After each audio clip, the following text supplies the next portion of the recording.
You're listening to the Analuia podcast, where faith and animation collide. Each episode will discuss the various topics in animated movies and TV shows, while also sharing our thoughts and opinions as they relate to faith and spirituality. Get ready to raise a hallelujah. It's time for Analuia. And you're locked into another episode of the Analuia podcast. My name is Josh, and on this Memorial Day weekend, at the time of this recording, I'm with my lovely wife, Rebecca, who can better skip rope than I can. You mean, jump rope? Yeah, jump rope. Though they call it skipping over in Australia. Yeah, in Australia, and other parts of the world, I'm sure. But the reason Josh says that is because we've been doing this exercise program that is led by people who live in Australia. And so we have this interval training where they said you can do skipping or star jumps or stairs, running up and down stairs. And I was like, star jumps, pretty sure that's jumping jacks, which it is. And then skipping took me a long time to figure out. It's jump rope. Right, because I'm like, do you just skip? Yeah, that's what I thought. I was like, are we just going to skip around? I don't know. But yeah, I haven't jump roped since I think I was in elementary school. I was very determined, and I'm like, I just want to get 3 in a row and just progress from there. That's your goal. That's a good goal, Josh. Yeah, but you did like a lot. Like, you posted a video on social media a while back, you and your jump rope expertise. Well, yeah. Well, it was the first time in a long time that I've posted anything. And I was like, I might as well. Here's what I'm doing. Yeah. Jump rope. The last time I jump rope before we started doing this was like in elementary school, where we had like the jump rope competitions as part of field day. Yeah. Oh, the competitions. Some of those kids, they were like doing double jumps, triple jumps, and like dance routines with all of these jump ropes. Craziness. I mean, it's really impressive. It's like we can't do that right now. Yeah, it's like, we get it. You're the best. Go on. You won already. Well, little kids, they have so much energy. I think that's why it works for them. That's why they do it in like 5th grade. Right. Not today. Well, I'm very excited for this episode. I know I say that about each time that we have a guest on. We're always excited. But I know. But let's go ahead and introduce our guests. So, Becca, if you'll do the honors, as always. Yes. So today we have author Judy Liu. Judy she works in compliance in Texas, and though she previously taught English around the rice fields of Japan, which is very interesting. Before her professional career, she studied history and Asian studies, focusing on education, pre-modern China, and East Asian family dynamics. She's working to publish her first book as a passion project to meaningfully add to Asian American literature and enrich the young adult genre by normalizing characters of different backgrounds in adventure, young adult stories for future generations. Outside of work, Judy enjoys chats in a coffee shop, dancing with her teammates, bothering her sister, protecting her own space, being a plant mom, yes, solidarity, and silently watching her low-maintenance fish tanks. Welcome to the show, Judy. Yes, woo! Thank you for having me. I'm so excited. Thank you for that introduction. Yeah, absolutely. Yeah, and just like hearing you guys talking about jump roping reminded me of, you mentioned me teaching in Japan. They have this whole day, like, we have field day. They have a field day too. And yeah, they're doing like crazy feats, like climbing towers, like tug of war, jump rope, skip rope, whatever that is. Yeah. That's awesome. Is it like the Sports Day Festival? Is that what it's called over there? Okay. Yes, Sports Day Festival. If I remember correctly, I think in Japanese, it's like undokai, which is like exercise meeting, I think, literally. It's a big event. Yeah. Yeah, the only reason I know anything about that is from anime. Is that accurate? Like what they show in anime? Accurate. Is it? Yeah. Okay, cool. Frankly, like I always thought anime was very, I don't know. I thought it was some of it was made believe to be enticing. And then when I lived in Japan, I was like, oh no, like this is real. It's very accurate. I mean, I think that's why they have a whole genre called slice of life, right? Because it's actually very accurate to life there. Yeah. I mean, other than like the fighting stuff and like Wow. superpowers, like that stuff. I mean, Yeah. maybe. Yeah. Maybe. Got some undercover Super Saiyans running around. That's awesome. That's really cool to know though that that is accurate, like the slice of life kind of stuff, so that you get a real glimpse into what life is like there in other cultures. That's really cool. Mm-hmm. So, Judy, we want to have our audience get to know you a little bit better. So, we're going to go ahead and jump right into our excuse me, our interview. Okay. Our fancy questions here. They're not that fancy. It's just, it's There's a lot this time. Dig deep. Yeah. Let's see what we have. I know these are always like off the cuff. I have no idea what Josh writes. I think I said this last time we had a guess on. well, maybe if you read it beforehand. I'm sorry. I had other things I was doing. Okay. So first things first, we'd love to hear a little bit more about you and your upbringing and just kind of who you are. What made you you? Yeah. What made Judy Judy? That's Yeah. Okay. I can go through like a quick Cliff Notes version of my life. So I believe they would call us second generation American because my parents immigrated over here from Taiwan, born and raised here. I have a sister, a younger sister. Yeah, I think being like Taiwanese Chinese American really makes up a big part of my identity. At home, we spoke mostly Mandarin.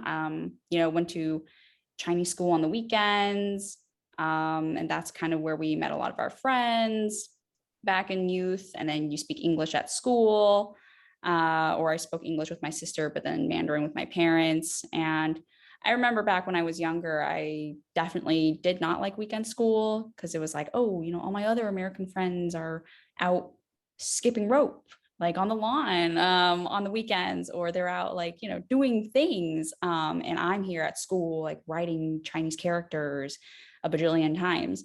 But as I've gotten older, and I think a lot of people who grew up similarly to how I did probably would agree with this, is that we're pretty grateful to our parents for making us do that and go through that, because now we are equipped with a second language.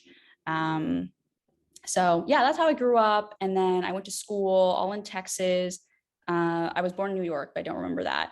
Went to school all in Texas for university. I stayed in Texas as well. After that, I got a job. It was very boring. I loved the people, but it was very boring. And so just kind of in a rage, but not really in a rage, but just like, I wanted something different. I went to teach English abroad in Japan. And they put me on the western coast of Japan in a prefecture called Ishikawa. It was really difficult at first, definitely. And I went like barely knowing any Japanese. But you pick up some, you start making friends. It turned out to be a really great experience.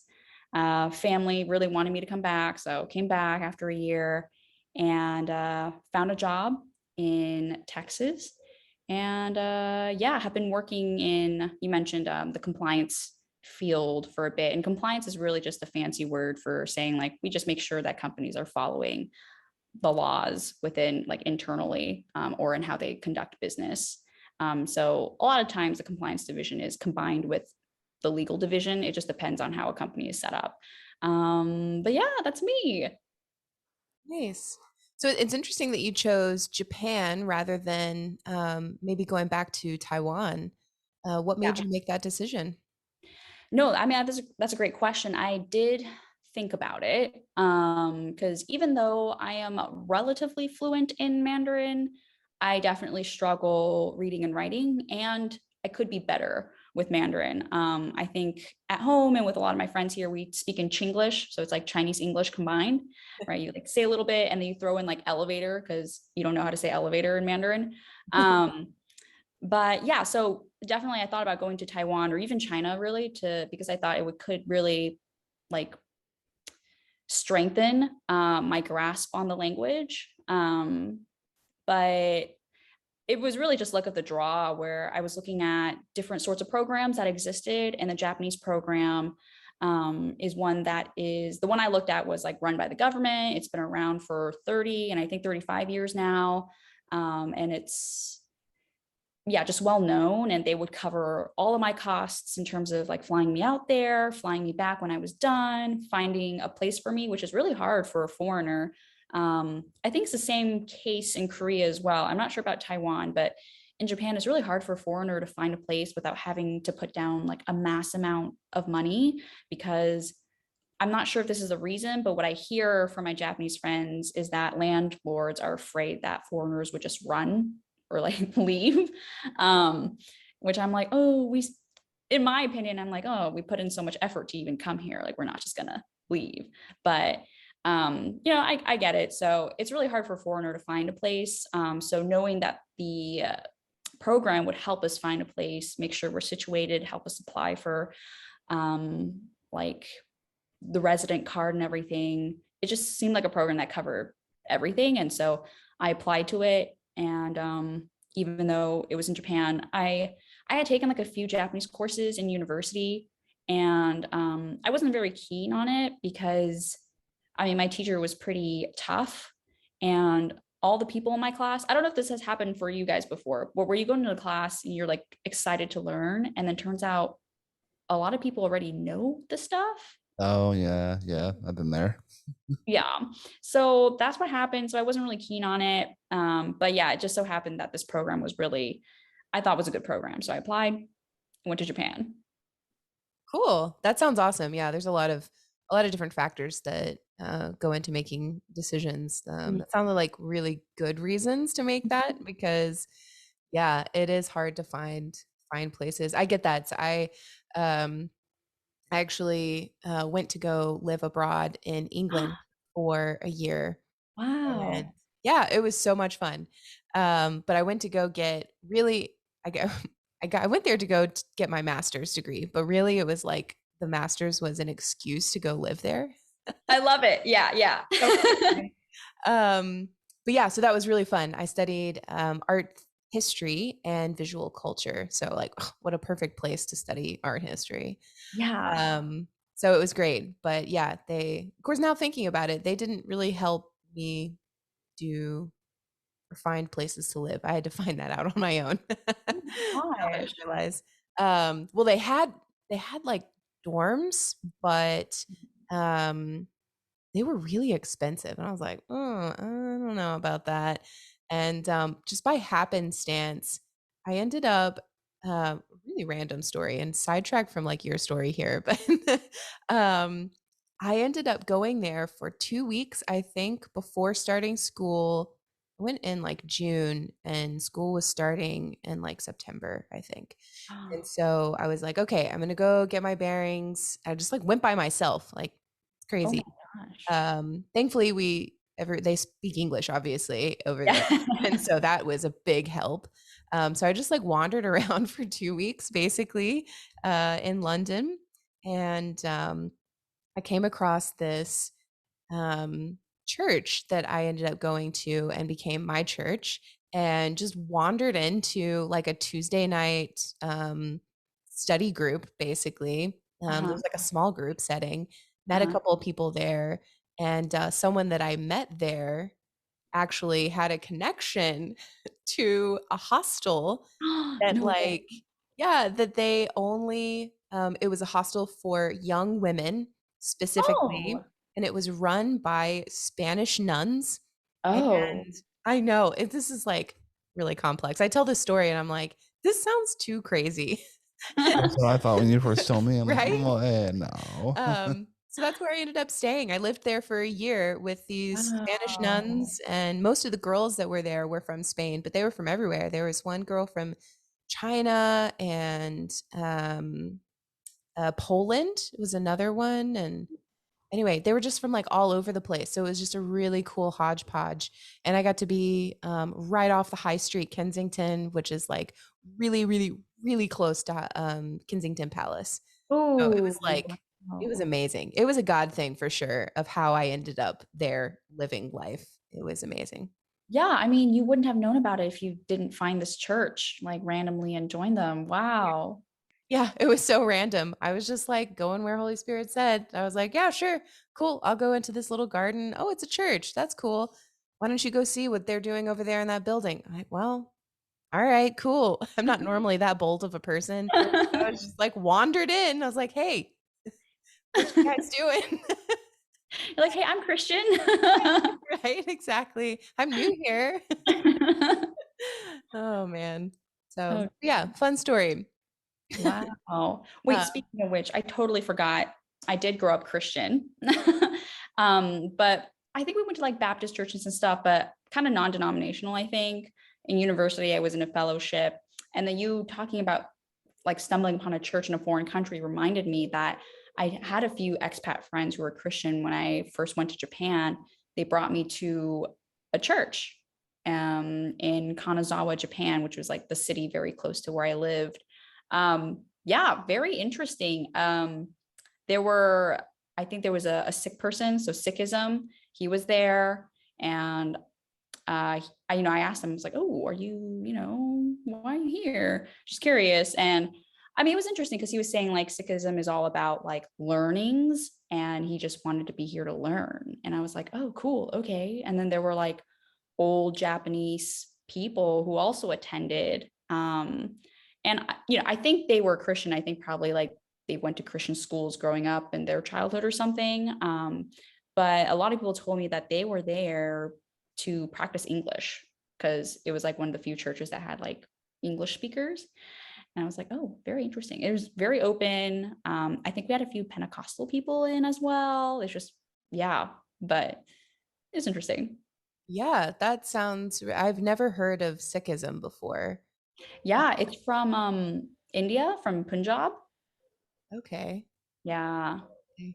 Yeah, that sounds like it's probably, it sounds like it's fairly closely aligned with Buddhism, right? Because they're all about, Buddhism is all about enlightenment and learning Mm. and knowledge, right?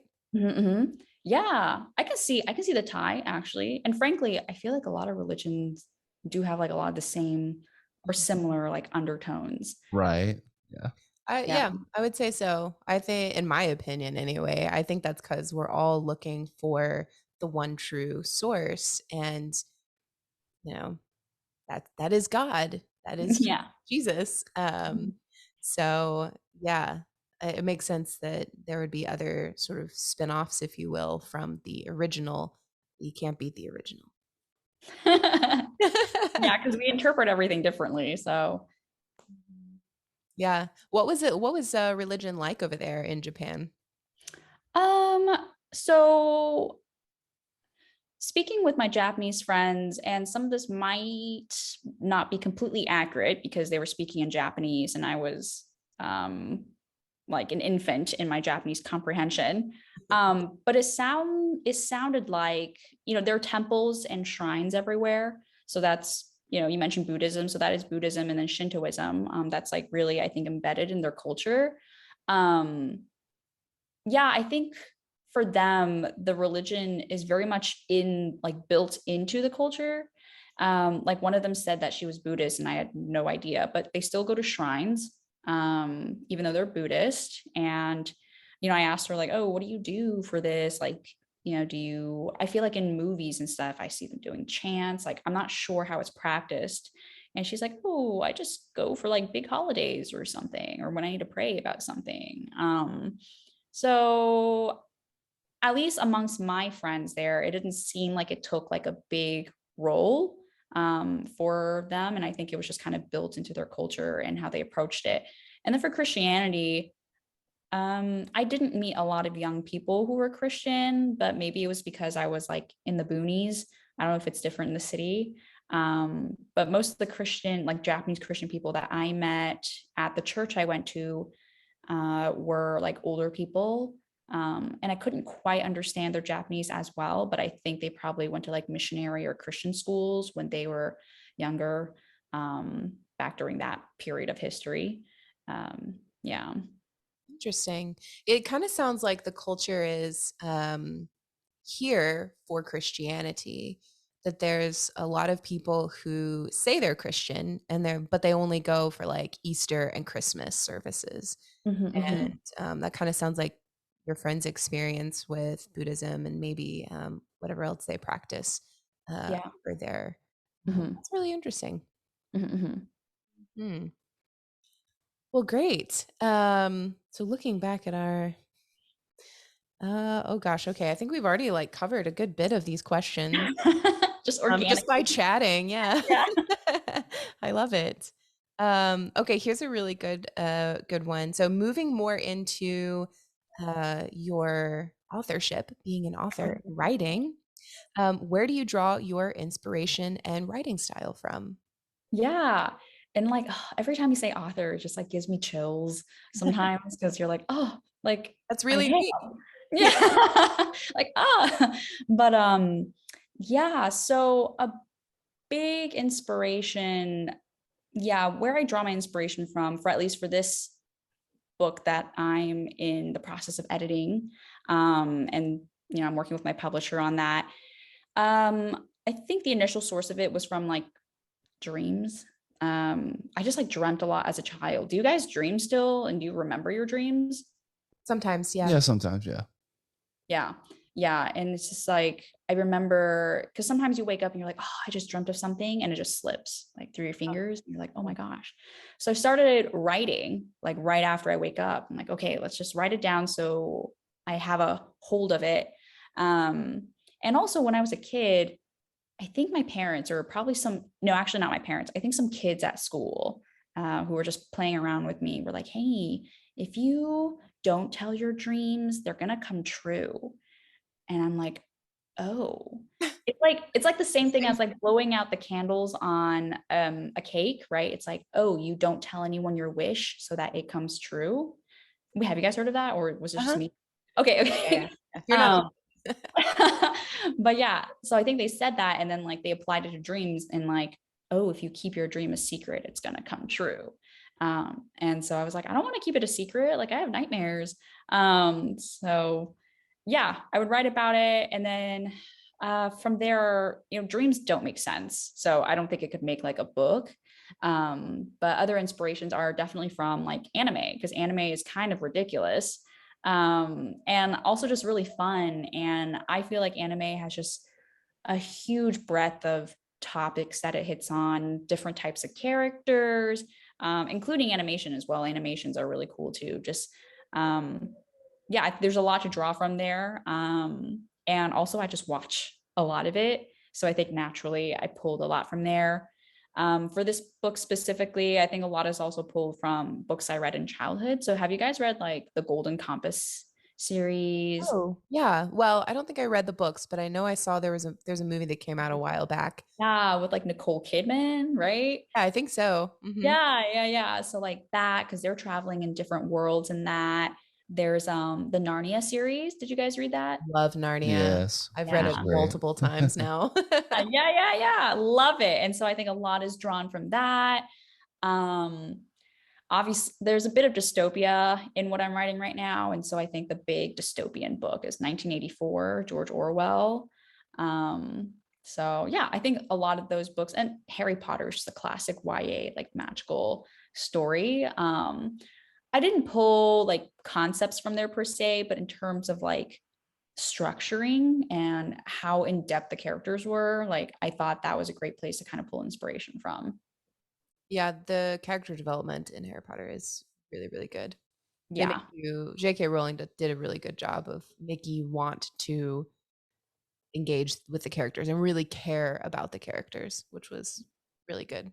You don't Yeah. always get that. Yeah. And it's not just like Harry. It's Mhm. like Ron Weasley had his own story. Hermione has her own story. So it's cool. It's like everyone's a rounded character. Mhm. Exactly. Yeah, I love that. So how did you get into writing? And I guess you just explained all of that. I just Yeah. I mean, back. I like to journal. And my major in university was history and Asian studies, and that requires a lot of writing. I think even in high school, I really enjoyed creative writing. Um, sometimes when I'm like cleaning out my old room at my parents' house, you'll find like old like school things. Has that happened to you guys? You find like old things that you've written or done? Yeah, it's like a time capsule. And I found like this old thing I wrote like in high school about this dilapidated house with like a stain on the floor, and you don't know what that stain is. And I'm like, oh my gosh, who was I? That's funny. Yeah, some of the things you write in the past, you're like, ooh, where'd that come from? Yeah. You're like, did I need a therapist back then? Very possibly. And you're Most kids, I would say, not just you. and going along with your writing, you're currently working on publishing the book that we talked about a little bit, and that is called the Vending Portal. Tell us a Yeah. little bit about that. Yes. So the Vending Portal is a YA book. I'm thinking like middle school, high school, but obviously also for adults who enjoy that genre. And it's about like multiple universes. It follows these three middle schoolers slash elementary student who stumble upon a different world. I would say very similar to like the wardrobe in the Lion, the Witch, and the Wardrobe. They find themselves in another world, very unfamiliar. And yeah, then they find out that their family is kind of intertwined in this other world. And yeah, and this other world is just really cool, very advanced, and also just slightly dystopian. And so it's like, oh, figuring out their way through it. And I just hope it's like, I hope it's a book on friendship, and also, I mean, with everything that's happening in the world today, right? It's hopefully I want it to kind of start discourse on, what makes a quote unquote perfect world. It doesn't exist, right? Or perfect society, but it's like what's important in a society, like people's different point of views, and where they're coming from and why they're doing these actions. Yeah.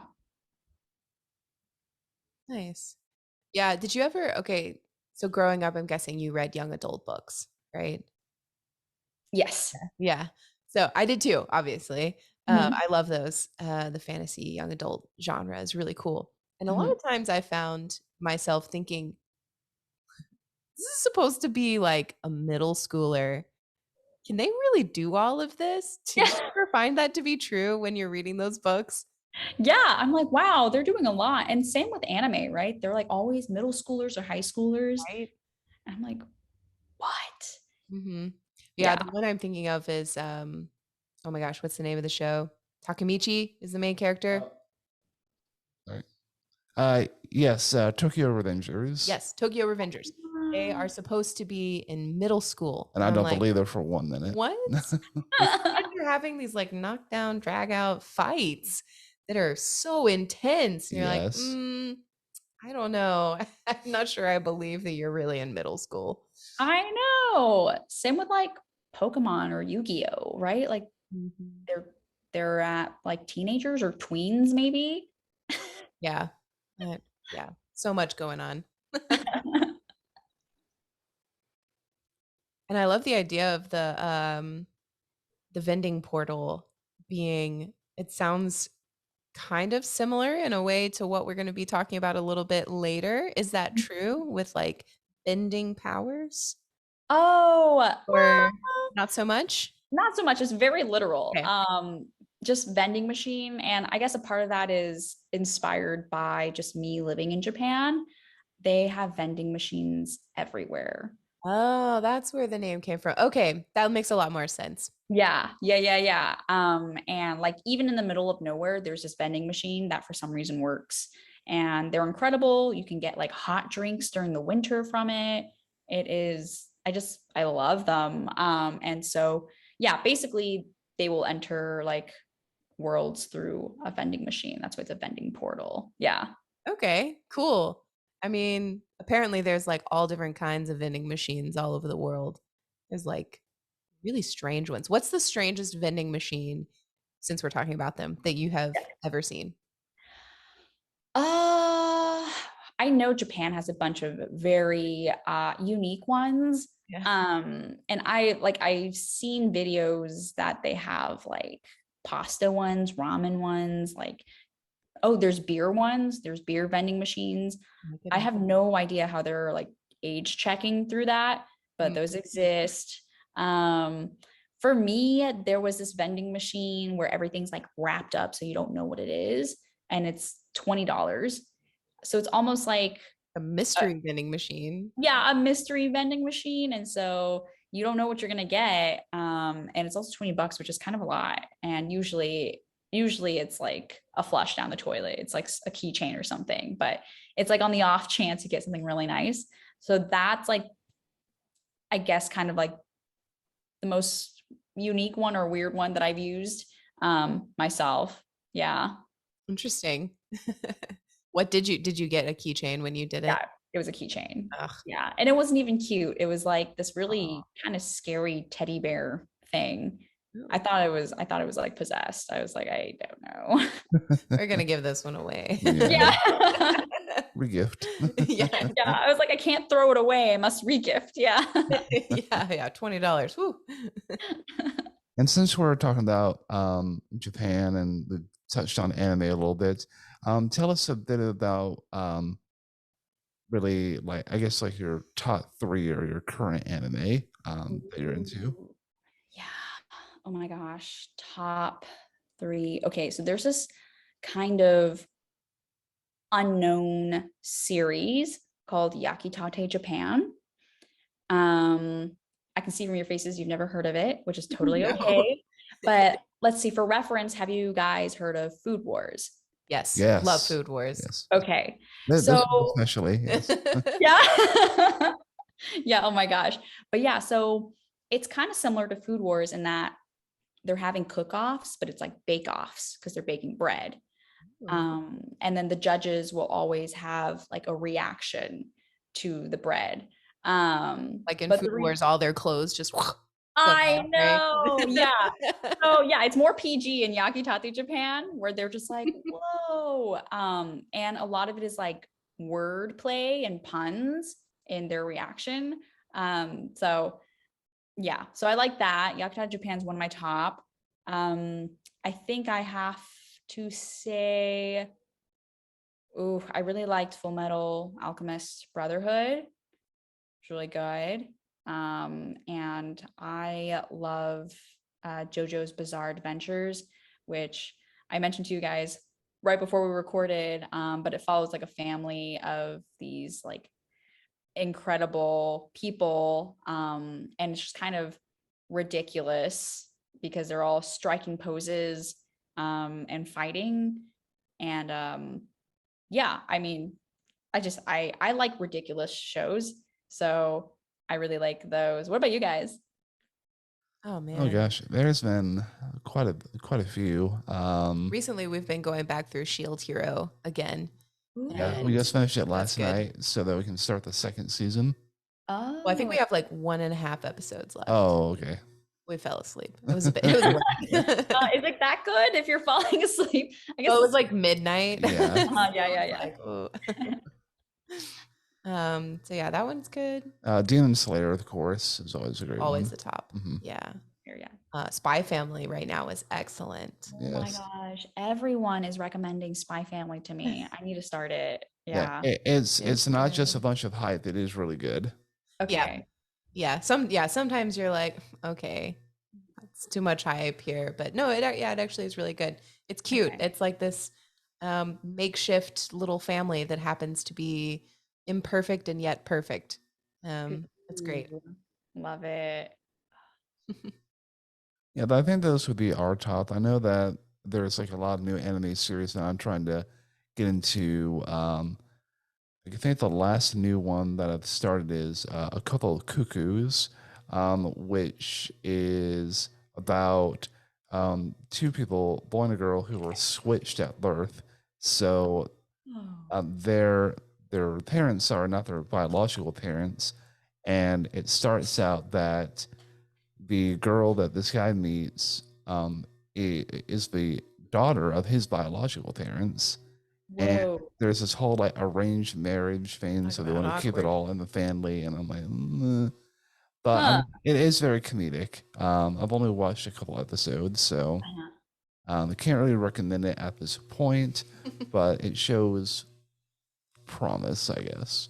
Okay, that's interesting. I just thought of one that I have not watched yet, but I think would be really cool to watch. And I'm curious if you guys have watched it before. I forgot the name of it, but it's the one where like I think Jesus and Buddha are roommates. Do you know what I'm talking about? Yes, Oh, so I can't find that on like Crunchyroll or anything, but I have heard of it, and I know there are clips on YouTube.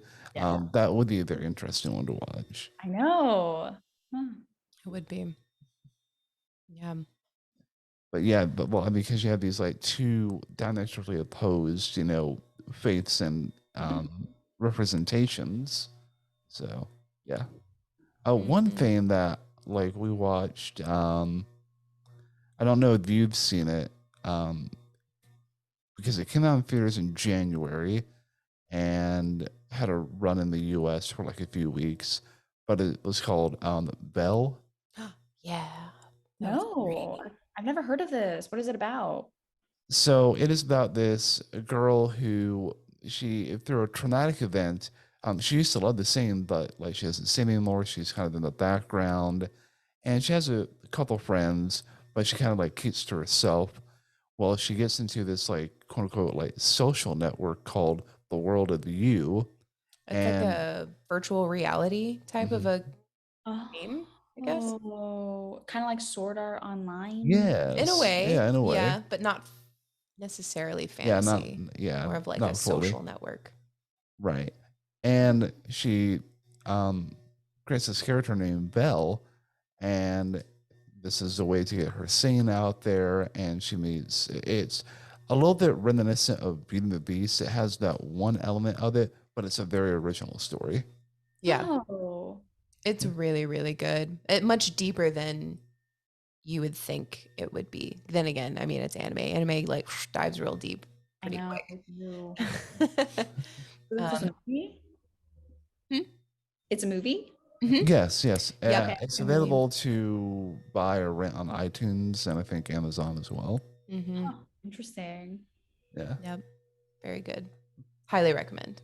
yes. Yeah. Maybe like particularly salient with aren't they trying to like kick off the metaverse or something where like you can go Yeah, far in this universe? I don't know. yeah. Well, no, there are people who are buying land and starting businesses in the metaverse. What? It's already And happening. yeah, Yeah, the idea I think one day is that the reason why businesses are buying this land and like building buildings, they're like, it's crazy. They're buying like plans of buildings from architects and building Oh, these buildings in the metaverse. Anyway, the idea is apparently to have this virtual conference space where you can come in from your home and still be like you're together in the office in a way. So it's like, very much when yeah, when you mention Sword Art Online, it's very much a full dive type of mentality. right. What's oh. funny to me is when I finally understood what it was, I was like, oh, I mean, that idea has been around for like a long time. All the gamers know exactly what's going on here. And people who are non gamers or not in the anime community, they don't know. They're like, wow, it's this new thing. And you're like, no, I mean, it's cool that we can do it now, but like, it's not a new concept. Yeah. Wonderful. So I think we are ready to get into our topic for today. And Judy, what is the work we will be discussing? We'll be discussing The Legend of Korra, book 2 specifically, right? Oh, whoops. Yes. Didn't have the right sound clip. Hold on. Oopsies. All right. Let's go ahead and do that again. All right. All right. So we're ready to get into our topic today. And Judy, what are we going to be discussing today? We'll be talking about The Legend of Korra, specifically book 2. Earth, fire, air, water. Only the Avatar can master all 4 elements and bring balance to the world. Yes. So if that sounds familiar, for those of you who may have not seen Legend of Korra, but saw Avatar the Last Airbender. It was a series on Nickelodeon, and this was also on Nickelodeon as well. I actually did not see like this type of quote unquote connected series until like a few years ago, actually. Oh yeah, we watched Avatar, The Last Airbender, and Legend of Korra. That was the first time you'd seen either, right? Yes, it Oh, was. Okay, same wow. for me. Yeah, it was only a year or two, a couple years ago, something like that. Oh, So yeah, it's very exciting. Well, I think when I saw the trailer for like Avatar the Last Airbender, it was like when I was like graduating high school, I think. Are you talking about the live action movie? No, no, no, no, not that. Oh, Because that was like much later. was it? Yeah. Okay, my timeline's all messed up. Yeah. It was in the 20 teens, I know for sure. For the TV series. Yes. Okay, But yeah, but I mean I loved it. I really enjoyed it. And that's great. with the Legend of Korra, I really like how it was its own story and Yeah. not really just, oh, this is a sequel for, Aang and everything. hmm yeah. Yeah, I would definitely say I really enjoyed that part. What were your favorite parts of Korra as a general whole? Yeah. I think with Korra, it definitely felt more grown up too, compared to like Avatar the Last Airbender. And I don't know if they did it on purpose, because I probably the audience that was first watching Avatar has grown up. So I don't know if they were doing that on purpose. I mean, similarly to Harry Potter, right? Like over the several books, like it got like darker and darker and older. Yeah. Um, what I liked about Korra, I mean, in the first season, I thought it was just really cool to see how that world they created has developed over time. Um, for me, I think some of my favorite parts of Korra was seeing like, oh, Republic City and like how it's formed, and now metal bending is a thing everywhere. And then like kind of revisiting our favorite characters from Avatar, but like through their descendants. Like, oh, Tenzin, oh my gosh, like it's like Tufts descendant. So I think those were kind of like my favorite moments. Um, yeah, visiting them through like their descendants. Yeah, I liked that it was a nod to the original characters, and some of the original characters came back and they were older, and that was Yeah. cool to be able to see. Um, but yeah, it was its own thing. It was nice to know what happened to the characters too Mhm. after it was over, because it was like, yay, everything's happy. Obviously, things happen after the end of a series. Yeah. So it was nice to be able to see that. I agree. Yeah. And like to that, I think it's also very realistic in that, like, obviously at the end of Avatar The Last Airbender, they killed a big bad guy, or, neutralized him. Not didn't kill him, they neutralized him. And then, they work towards creating a more peaceful world. And then you see in Korra's time period the results of like Zuko's and Aang's work, and you see it's not resolved. You're like, oh, Yeah. that's pretty realistic. Yeah. Yeah, it is. It's very realistic of what goes on. You think about um, causes and things in the past that have tried to take shape and change culture, and it's like some of it changed, and there were positive moves forward, Mhm. but um, not completely. There's still like years and years and years of history that needs to be kind of like rewritten, not rewritten, but like people need time to change, and it doesn't Yeah. happen overnight. Yeah. Yeah. It's true. It's like the intention is good. Maybe execution takes time, or like execution could have been better. Yeah. Yeah. And we're all human. We make mistakes, right? Hmm. And speaking of Republic City, that's one of our, well, it's an item in one of our talking points about like how society grows and the culture changes and everything, and kind of like the secularization of, I guess, faith and religion as it pertains to Legend of Korra. And with the Republic City, In Avatar the Last Airbender, it was seen that, bending, water bending, air bending, whatever it might be, it was like, oh wow, you can do this. But in Republic City, it's very much, I guess you would say, demonized, because we have the Equalist Party who just wants, well, everybody should be able to do this. We can't let these, benders, be so high and mighty. Yeah. It's like bending is normalized and at the same time is secularized. Yeah. No, Yeah. I think that's a really great like tie, right? It was like bending was not only normalized but commercialized, right? There was like pro Yeah. bending. It's like, ooh, now we can watch it for sport. Um, which I think is also like kind of a nod to our human history, right? Where like people used to just do things to survive. And now it's like, oh, we're so comfortable that we can have sports. Like sports is really something that you can only have when you're, I feel like, in a good place for entertainment. But yeah, I agree. It's yeah, they try to like equal it out. They have like science and inventions to like balance the scales, so to speak. It's not as revered as you said. Yeah. Mhm. Yeah, I like too that in Avatar it was very um what's this is not the right phrase. There's a better phrase, but not civilized, but like not as progressed, I guess, in technology. There's a Right. Yeah. right term. The What Very is the right modern. term? Yeah. modernization. Yeah. Yes, Yes. because in Avatar the Last Airbender, it's very I know. dystopian isn't the right You're word. you're I don't struggling think too, so. Josh. It's very much older. I'll just say an older version of the world. Yeah. Um, Hmm.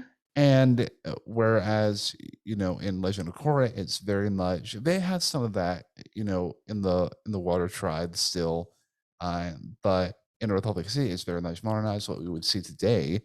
almost. Well, But it was like it was set in the like the 20s 20s, yeah, the almost. 1920s. Mhm. Which was a Mhm. really cool style choice in my Yeah. Yeah, because they've got cars and they've got Yeah, and planes and robots and all kinds Mhm. of fun right, things. and what they call movers, which in our world is movies. Oh, Yeah, well, yeah, that's yeah. why The I think of the silent. 20s. Yeah. Yeah. Yeah.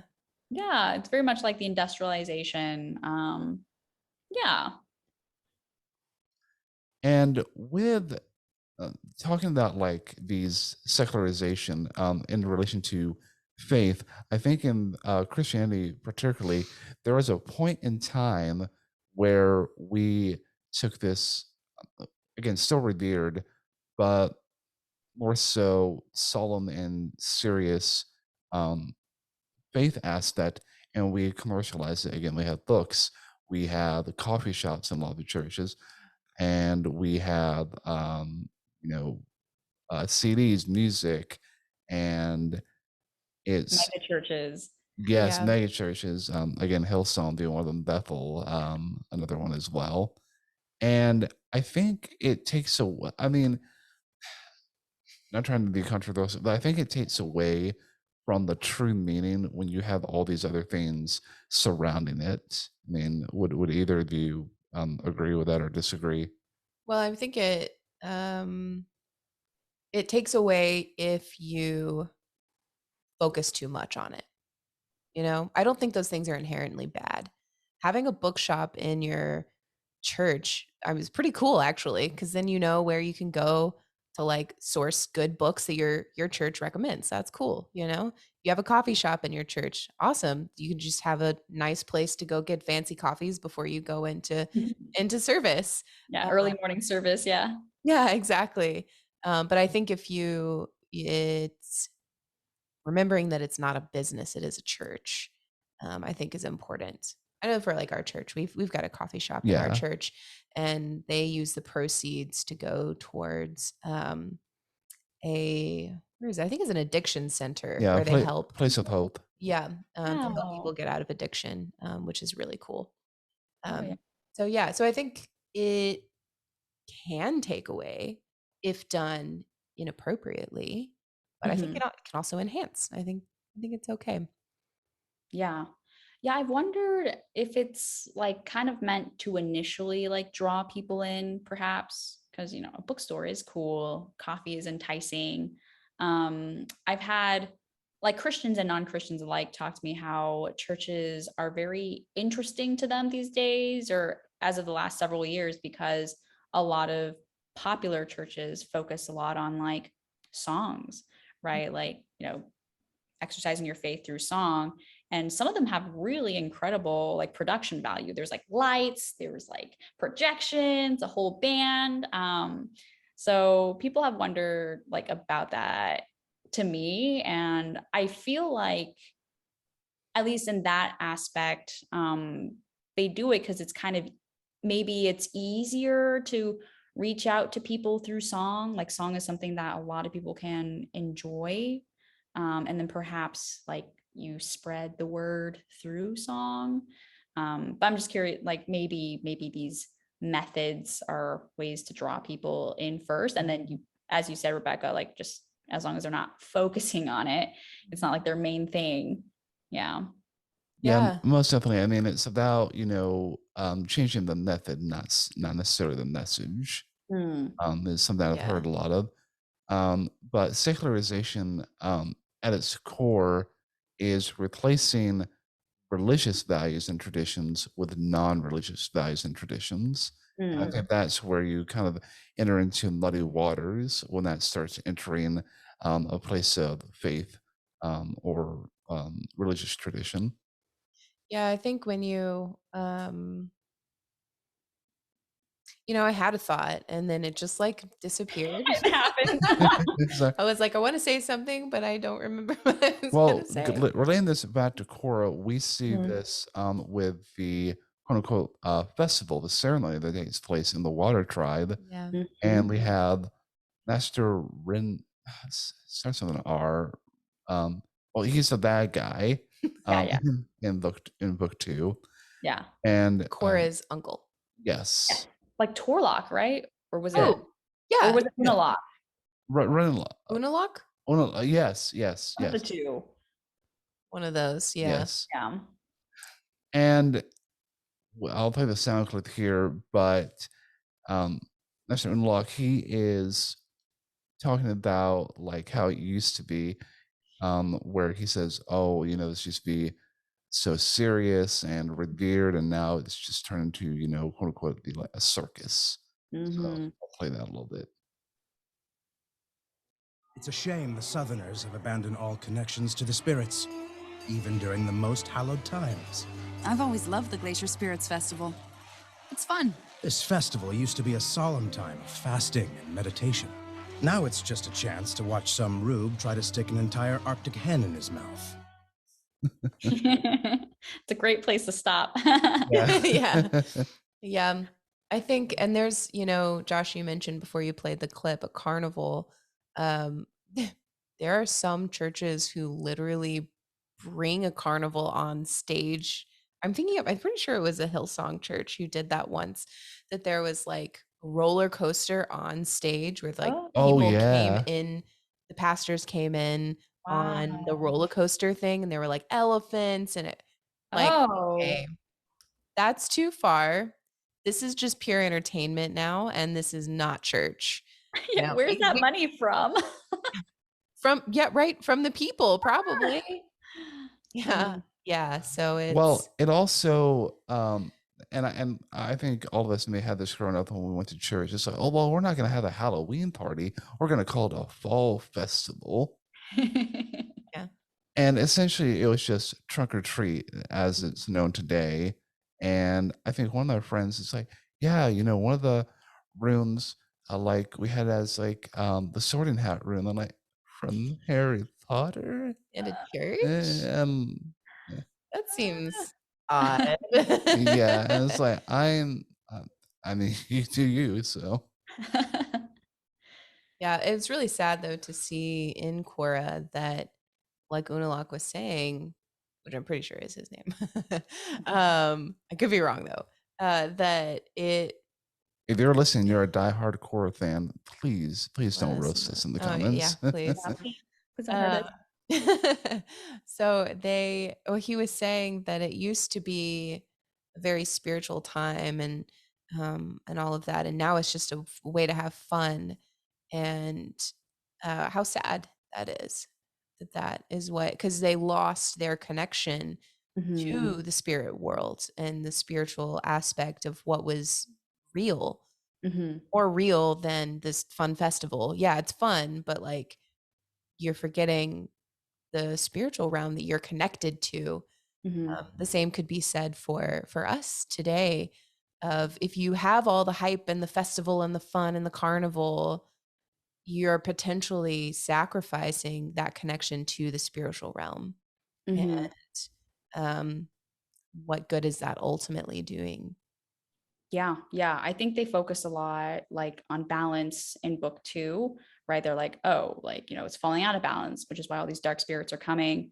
But I think also we can see this change not only within the time period, or maybe the time period is affecting like the main characters, but yeah, I think within the struggles that like Aang had and the struggles that Korra has. And I don't know if it's a nature of the fact that Aang was like an airbender and they were like pretty spiritual. I think they were based off of like Tibetan monks or something. But like you see, Aang had no problems with his spirituality being the avatar, right? I think with him, he just struggled to like with his own personality to have to like own up and take accountability. But with Korra, like she mastered like three of the elements already. She was an incredible fighter. She kind of butted her head into things as I guess the Avatar does. I personally feel like she sometimes shouldn't have, but it's fine. I would Um, agree with that. Sometimes it's too much. right? But but then she like her big struggle was I think spirituality. And I don't know if that was like reflection of the times on her, right? Where like they were losing spirituality, and that's why she struggled with that being the avatar, because spirituality was I feel like it's pretty pivotal in the avatar role. Yeah, well, she, as we find out in the book, book two, she is meant to be as the avatar, the connection between the spirit world and their world. And like Mm-hmm. that's her purpose to being Yeah. the avatar, is to bring harmony to both. Yeah. And by not being able to connect, she lost a huge part of who she was. Um, but what a great character development when she finally did realize. Yeah, no, exactly. And I think that also affected her abilities as the avatar, where she wasn't able to connect to that part of her. So when you said she lost a big self, like big part of herself because of that, I think we're manifested wise, like when it came to her bending, she relied a lot on emotions. Mm. And then later, yeah, as she developed, she became more connected, just became overall a better avatar, being able to use her abilities to like the maximum. Yeah, exactly. And speaking of, the term avatar, let's speak on kind of what religions this kind of mixes in the series. So, you know, Taoism is a very big influence in both Avatar the Last Airbender and also Legend of Korra. And Taoism, for those of you who don't know, and I want to thank Judy for doing a good bit of research for today's episode. Um, Again, this is from Wikipedia. I'll just read a little bit of it. So for Shinto and Taoism, kind of the two together is it's the supernatural entities believed to inhabit all things. So when we were talking a little bit earlier about the shrines, the different intangible, different tangible items that, oh, we go to the shrine to, to pray or to ask for things. And Is that Ginger? I think She so. went. Uh, sorry. That was funny. Okay. Okay. Getting back to this. So, Judy, I'm interested to hear like your thoughts. I mean, I know that none of us subscribe to Taoism, in Mhm. particular. But Judy, how do you think this all correlates in this series? Yeah. Yeah, that's a great question. So yeah, you're right. I'm not like a Taoist. I don't follow Shintoism, but like through my studies, I did read into it back in university because I focused on pre-modern China. And in during that time, like a lot of like Confucian facets and Taoist facets were like a big part of that sort of that society at the time. And I think even today you can see like parts of that in it. But no, I agree with you where I feel like in the Avatar world in Korra, some I don't know if the writers were inspired by it, but I do think it ties to like Shintoism, like you said, where they believe that there is a spirit or something connected to like all these different items. You go to different gods for different things. You go to different shrines to pray for different things. There's shrines for childbirth. There are shrines for like having great grades. They sell like amulets for all sorts of different things. And I think in Korra, right, there are all these different spirits for different things. So that, seems to have a tie to that. As for Taoism is a lot about like harmony. I'm sure you guys have seen, right, the yin yang symbol. Right. Yeah, is from like Taoism. And I think I just with Avatar and the Korra series talking so much about harmony and balance, I think it really closely ties to Taoism emphasis on the way and going with the flow of like some sort of cosmic energy, and like light versus dark, yin versus yang. And I think especially in book 2, which is called Spirits for Korra, with the story of Rava and Vatu, um, they talk about how like, oh, even if Rava's gone, like a bit of her is going to be inside Vatu for you to pull out, and like same. And then we literally see Korra pull Rava out of Vatu, I think, in their ultimate cosmic fight. And I think it's really similar to at least the image of that yin yang image, where it's like black and white swirls and it has like the opposite colored dot within each one, right? There's like a seed of each within both, and together they're in harmony. So that's how I see like those schools of spirituality tying into Korra. Oh, it's interesting too, that in a way, to me, Rava and Vatu kind of resemble the yin yang symbol, Mm-hmm. even with like the way that they're shaped. Mm-hmm.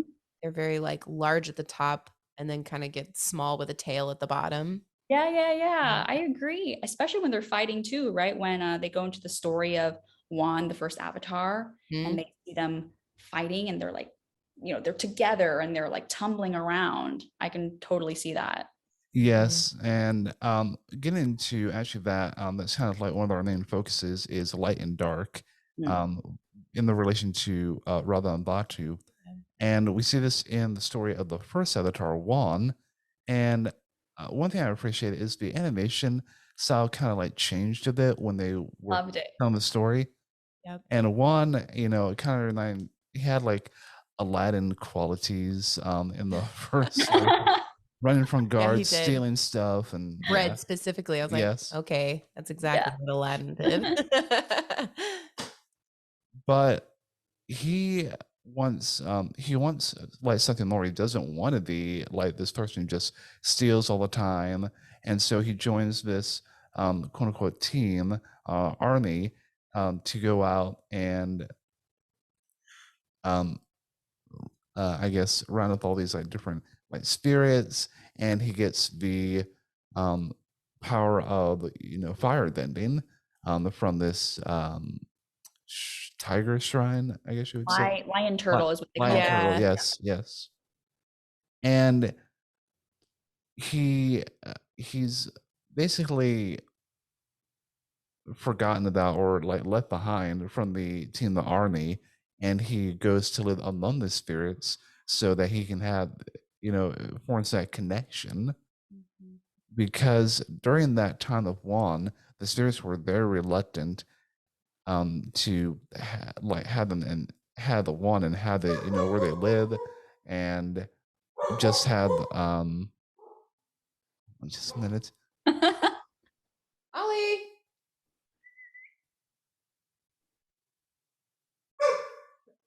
Molly.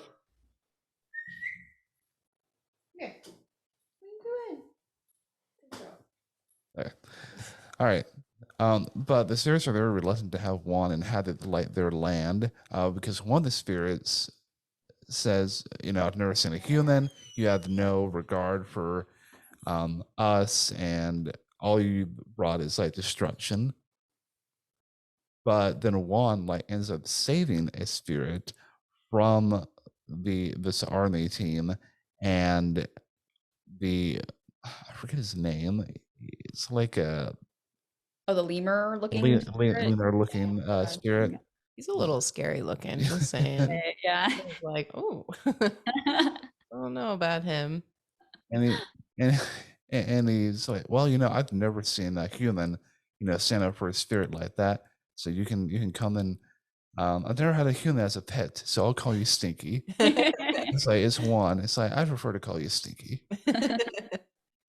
Yeah, it was awesome that they ended up becoming friends and actually learning about each other rather than just being scared of each other, Yeah. which was good. But the reason why I want to bring up Juan, the first Avatar, is because when he encounters this struggle and this fight between Radha and Batu, it kind of reminded me of like when quote unquote like sin entered the world, because you have Batu kind of being cunning and lying to Juan about, I've been tormented, you set me free, all is gonna be right. And it's kind of like, Satan telling Eve, it's like, oh, God didn't really say this. You should go ahead and eat the apple. It's fine. And then it's just all the trouble started then. And I actually have a clip from that. If you're a friend to spirits, then use your fire to help me break free. Don't involve the human. This is between us. Please, save me. She has tormented me for 10,000 years. 10,000 years. Let him go! Yeah, no idea what he just did. I still like shudder hearing that, like, oh no, what are you doing? Yeah. Exactly. Mhm.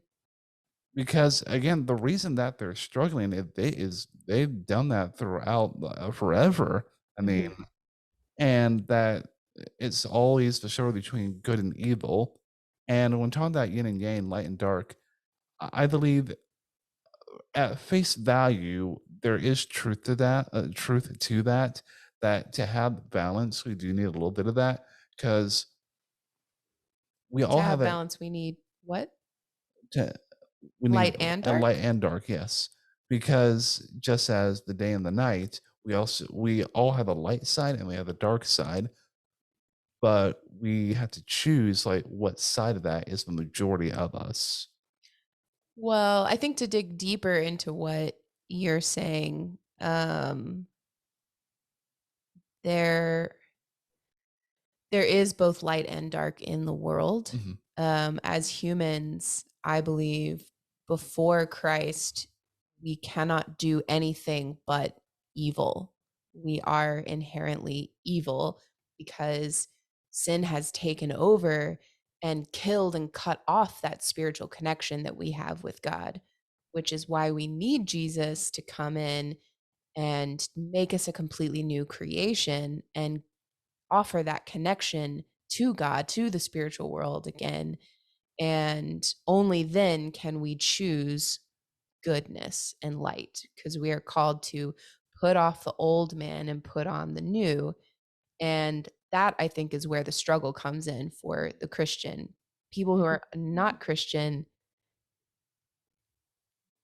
yeah, they struggle to make good and bad decisions. But are they, I don't know, at a deeper level, I guess, cannot be truly good without Christ.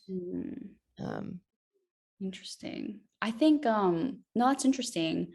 I think I think of it maybe similarly to kind of what Taoist schoolings are, in terms of like people are, I think similarly, like people are both like light and dark. light and dark makes the whole like two sides of the same coin. And I was kind of reading this up, and I thought were pretty good metaphors were kind of like, oh, the crest of a wave. I think I saw this from a TED talk, but like the crest of a wave is the light or the yang, and then the dip is the yin or the darkness. And like you need both for a wave, or like a light hitting a person is the light or the yang, and then but then it creates a shadow, and that shadow is like the yin or the darkness, and like you need all of it. But I don't know if these philosophical things are very just like difficult to grasp. Shh, guys. What kind of dog do you have? Thing. So we had two. We have a golden doodle who's over here, and Molly is over here. yeah, Oh, I see a head. Yeah, she's the pit bull shepherd mix. Oh, cute. Mhm. Big dogs. You got two big dogs. Yes, we They do. are. Well, Yeah. Ginger is actually the runt of the herd litter. Oh, Smaller one, and she's big. Yeah, I know. You'll see her fluffy tail just like go through sometimes. Taking a step away, you said that you have fish tank. You don't have any pets, do you? I just have fish. Okay. Yeah, I mean, yeah, I've like thought about dogs, and I fostered dogs before, but oh, gosh, it's a lot of training. It is. It's a lot. Yeah. Yeah. So I was like, okay, maybe not dogs yet. Then I thought about cats because they seem a little more chill. They take care of themselves. But I'm allergic, tragically. Wow. Same here. Yeah, right. Okay. So if you want a cat, some breeders breed cats that produce like less of that protein that we're Right. to. Siberians are one of them. And I like reached out to a Siberian breeder, and she was like, oh, well, I can send you some of their fur. I can send you fur from 4 of my cats, and you can just like sniff it like for 3 days and rub it all over yourself and see if you get allergic reaction. Interesting. Yeah. I mean, yeah, it would work. Yeah. So I did that, and I had very minimal reactions. But it's so funny because on their instruction manual or sheet, it says, please make sure to notify someone you're doing this in case you need to be hospitalized. And I was like, oh, that's fair. It's a good point. I can just imagine like me calling somebody. It's like, hey, I need to tell you something. It's like, okay, what is it? Well, I'm gonna be rubbing fur all over my stuff. You can do what? Yeah. I'd be talking to friends on video or like on call, and I'd be like, hold on a second. And I take a whiff of like cat fur. Yeah, that's that good stuff. That's a fix. Oh my goodness. Getting back to Korra, but finding light in dark, we kind of like see this at the harmonic convergence, this big thing that's like talked about for like most of the season in book 2. And is it really okay? When I think of like harmonic convergence, you're I didn't see any like harmony honestly until the end, but it's like this big battle where you think all like hope is lost because we see Radha just like get blown to like smithereens. Pummeled, yeah. Yeah. And then I had this clip here where Korra is in a last effort to like know what to do. And we had this like flashback to Radha having this conversation with Juan. If you and Vatu have the same fight every 10,000 years, why hasn't one of you destroyed the other? He cannot destroy light any more than I can destroy darkness. One cannot exist without the other. Find the light in the dark. And that's what it's all about. Again, the yin and yang, there's a little bit of each in either one. Yeah, I see what you're talking about now. I was thinking about it from a different perspective of like in general, like good things happen and bad things happen. That's sort of the light and the darkness. And you can always find light in the dark. Yeah. And looking at it from that perspective, yeah, you do need each other. You cannot appreciate the light without the dark. Yeah. And likewise, you know, yeah, it makes it better. Yeah. No, I agree with that. Enhances, I guess. I don't know. Romantic. No, it enhances. Oh, I heard romantic, and I was like, oh. No, no. I mean, there could be fan fiction on Badu and Rava. Who knows? Oh, I'm it's sure out there there, I'm is. sure. We all remember being in middle school reading that fan fiction. Oh yeah. All fan fiction. Oh gosh. But what I want to get into, there's also Tenzin. One thing I want to talk about, he has an inner struggle Oh, yeah. because he is Korra's primary trainer in airbending before Korra decides to go with Unalaq. And Tenzin battles with helping Korra enter in the spirit world because he's never done it himself. And we see through a couple episodes that, oh, this isn't right. This isn't the right atmosphere. If you stop talking, I could, enter into the spirit world. Yeah, he starts And blaming other people. yeah, whereas like he's never entered the spirit world himself. And Janora, one of his daughters, ends up helping Korra enter into the spirit world to help in the upcoming battle of harmonic conversions. But we see in the second to last or the last episode that Tenzin has this internal struggle of wanting to be his dad, Aang. And it's like, well, my father entered the spirit world. He conquered all four elements. And you see in this flashback, Aang is telling him, no, you're right. You're not you are Tenzin. You should never, want to be me or be a shadow with me. Just like, God saying to us, it's like, you're not perfect. You should never strive to be perfect. You're you, and that's enough. Yeah. I like the correlation. Yeah, I agree with that. I think going off of that too, I know you guys did like a mental health series. And I think Tenzin is a character like that also kind of goes through something very similar where I mean, maybe he can't enter the spirit world and he blames other people because he is, I don't know, to me, it just felt like he was very anxious and he was under a lot of pressure because he is like the sole heir of like the whole airbender culture really, and they start collecting acolytes, but he's like the one lineage. I think that was like a lot of pressure on him. And yeah, like you said, to like want to be his dad, Aang. Like I cannot even imagine if I was like the daughter of an avatar, like all that pressure. You're like, oh, that would be so much pressure. Yeah. Yeah. I don't know. And then when he came to accept himself, did he actually enter the spirit world? I don't believe so. I'm trying to remember because we just watched the majority of book 2 in preparation for this episode. But I don't remember. I don't believe he ever did throughout the series. Yeah, I don't remember. Yeah. And remembering that what our parents accomplished doesn't have to be what we accomplish. It's okay. Yeah.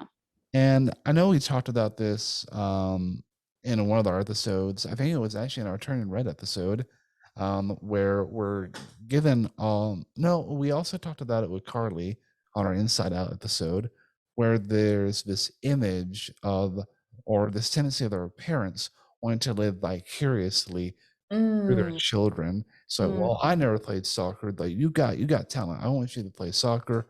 We're gonna go to training camps, or you're so musically gifted. You should play the violin or whatever it might be. And there's this undue, well, what if, Johnny or Susie doesn't want to do that? Yeah. Yeah, I think there's a lot of it. I think especially for parents who like gave so much and maybe were like very dedicated into child rearing, they want to make sure that their kids like get that experience. And then I feel like a lot of them don't realize that like, oh, they are kind of living vicariously through their kids.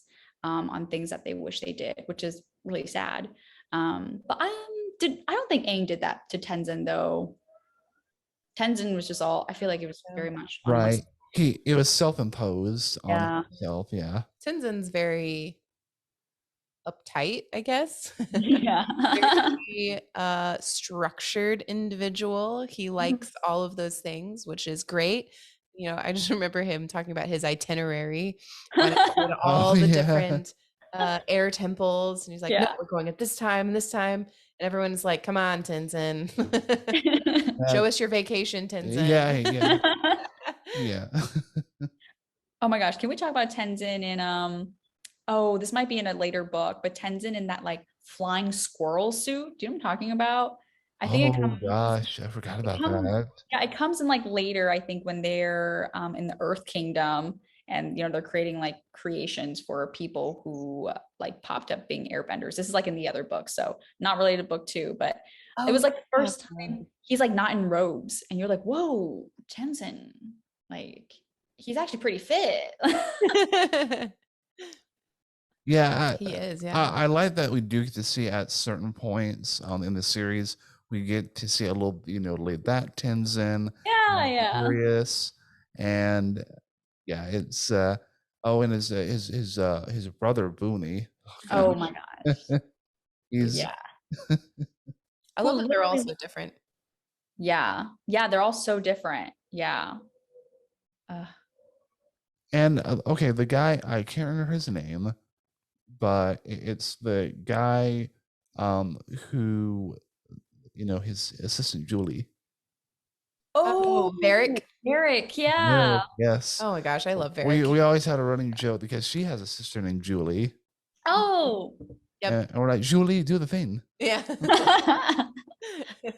Oh, it's so funny. Back in Avatar, I remember people would call me like Judy for like the Bossing Say lady, the Oh, creepy lady, you remember? yes. Like brainwashed people under that lake cow guy. Yeah. Since we're talking about characters, let's each go through one of our favorite characters and what kind of like we like about them. So Becca, why don't you go first? Oh no, why'd you do that? Favorite character or characters? I like Bolin. Fun. Because he's such a fun-loving guy, a little ditzy, but always comes through in the end and cares fiercely about his friends and family. And I love the relationship that he and what's his name? Mako, yes. I love the relationship that they have. It's like kidding and joking around, and sometimes they don't believe each other, but they always hug it out in the end, which I was like, oh, I like that. So that's really good. And I feel like Bolin always had a pretty good moral compass. Yeah, I would say so too. Yep. Yeah, I mean, he's kind of weird stuff, but yeah. Oh, I think it's because he's gullible. Like he's just well, yeah. dumb. But yeah. All right, and Judy, go ahead. I think for me within Korra, I think maybe between. Well, I really like Janora because I think she really tried to stay true to herself while also prescribing to this culture that she's a part of and like upholding that. And I think maybe I just related to her because she's like an older sibling.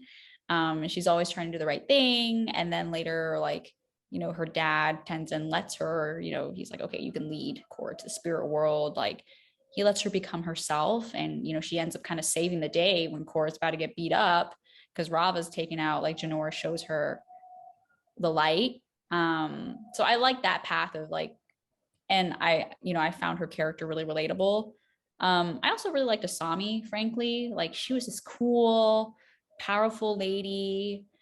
She wasn't like, I thought she was spoiled at first because she's like the daughter of this huge industrial conglomerate man, but she's really not that spoiled. She, gets a boyfriend, she gets hurt. But they, I don't say this is like the thing for everyone, but they somehow remain cordial and friends. And she shows like being able to stand back up from a lot of hardships. And I feel like her story with her dad maybe wasn't explored enough. Like, you know, she found out her dad was like a bad man. And I think that probably takes a really huge toll. So I think her character is like a lot more complex than what the series could really go through. But I think her character is really interesting as well. Yeah, I thought the same thing about Asami in the beginning. I was like, oh, great. Spoiled, beautiful person Yeah. here. Who's this character going to be? Yeah. Yeah, she turns out to actually be really cool, Mm. which is nice. Yeah. I like how you kind of like chosen like side or backup characters in a way. But again, in storytelling, and I think Judy, you would agree with this, it's important to have that for, you know, balance and the story along. And some of these side or backup characters play very important roles in the overall story and kind of like the series that goes. Um, Something I did like. I really like Derek for a lot of that comic relief. That's true. Yeah, Varric is really good. So, and I think Tenzin's brother Bowie, he again, he's very much comic relief as well, but he also kind of goes through a journey of, you know, proving himself as like, oh, did you see that? I airbended, and kind of like contributes to, you know, the battle on harmonic convergence. So I really liked again, so, you know, Varric, Asami, Louis Bolin, just how much these side characters were such integral parts in Korra. Okay, also, yes to all of that. I forget the little kid's name. The Tenzin's kid, the youngest. Yeah. Oh, like start with an M, right? Like Milo? Milo, Yeah, right? Milo. yes, Yeah, yeah. I think Yeah. that's it. He was hilarious. Oh my goodness. So many like fun fart jokes and Yeah. little snot bubbles and it was great. Oh gosh, agree. Gosh. And I also agree with Josh on Varric. I think another thing that Varric had was that he kind of showed how people can change allegiances. Like I think he showed like the nastiness of corporate and money. Because he changed around kind of a bit, I think, if I recall correctly, right? Like I remember being like, ooh, Varric, and then like later, like, oh, Varric. So Yeah, he was always looking out for his own interest. Mm-hmm. And yet he was kind of looking out for the interest of others in a roundabout way. Yeah. I mean, ultimately, yeah, he turned out to be good, and it was a good thing. You're like, yay, he came around. But yeah, it was definitely a journey for him, for sure. Yeah. Yeah. And just to comment on like the romance part of the Legend of Korra, yeah, it's very messy. Well, okay, it happened really fast for Korra and Mako. Yeah. Because they're like the first few minutes, she just like kisses him, and it's like, oh, okay, I guess we're here. Yeah, it was very. I liked the slow burn relationship of Avatar a lot. That was really nice. I don't always like slow burn relationships like that, but it worked for them. Maybe because they were younger, and I think they were trying to make Korra more grown up. But yeah, wasn't Korra like in her, what was she, 16 or 17? I feel like she was older. Yeah, something like that. Yeah, she was definitely in her teens. Yeah, she was not ready for a relationship. Typical first relationship problems. Yeah. Like, poor Mako.